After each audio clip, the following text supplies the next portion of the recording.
When historians write about the challenges to America's global hegemony, they will point to the rise of China, the first full-fledged peer competitor to the United States in decades. They'll also note the return of Russia and its efforts to disrupt the American-led security order in Europe. These are familiar patterns in the rise and fall of world powers. What's new and surprising is that these challenges, far from uniting America, have turned it on itself, with its government tearing down many of the crucial elements of America's extraordinary success. Consider the Nature Index, perhaps the most comprehensive guide to high-quality research in the sciences. It tracks contributions to the world's leading academic journals. Its newest rankings show what scientists already know. China is leaping ahead. Of the top 10 academic institutions in the Nature Index, 9 are now Chinese. But still sitting in the topmost position on that list is an American institution, Harvard. And it is this university that Donald Trump is trying to destroy.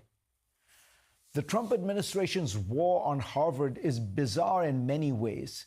Claiming to be about fighting anti-Semitism, it has demanded that the university cede control over large parts of its academic affairs and hand over private information about its international students. It's never explained why it has singled out Harvard for this retribution, and the problems that it claims to be concerned about are not particularly egregious at Harvard. Its main weapon, the withdrawal of federal research funds to Harvard, is directed at the parts of the university that have virtually nothing to do with the woke ideology to which Trump objects.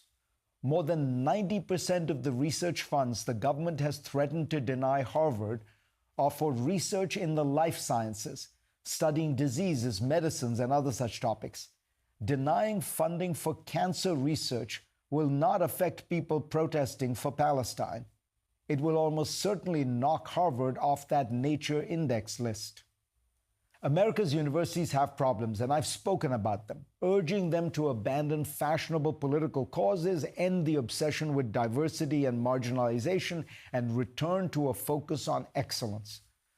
But it's worth noting that these are still by far the world's leaders in higher education when you consider teaching and research and the academic environment more broadly. This can be seen simply by the tsunami of applications that America's top universities get from the brightest students around the world. It would be hard to find many industries where America is more dominant. China's president, Xi Jinping, and his erstwhile rival for that role, Bo Xilai, disagreed about many things, but both believed that the best place in the world that their daughter and son could go for higher education was Harvard University. It's not an accident that so many of America's technology companies are located in Northern California and Boston. These clusters formed around great universities like Harvard, MIT, and Stanford. But the Trump administration seems determined to destroy this unique advantage. It has proposed cutting government funding for science by more than $25 billion next fiscal year and has declared war on the country's leading universities. The budget bill recently passed in the House of Representatives punishes the very best universities by taxing their endowments, singling them out from all nonprofits, but it raises the tax rate massively on the most successful research institutions. In business, you water your roses and you prune your weeds. This seems like the opposite strategy.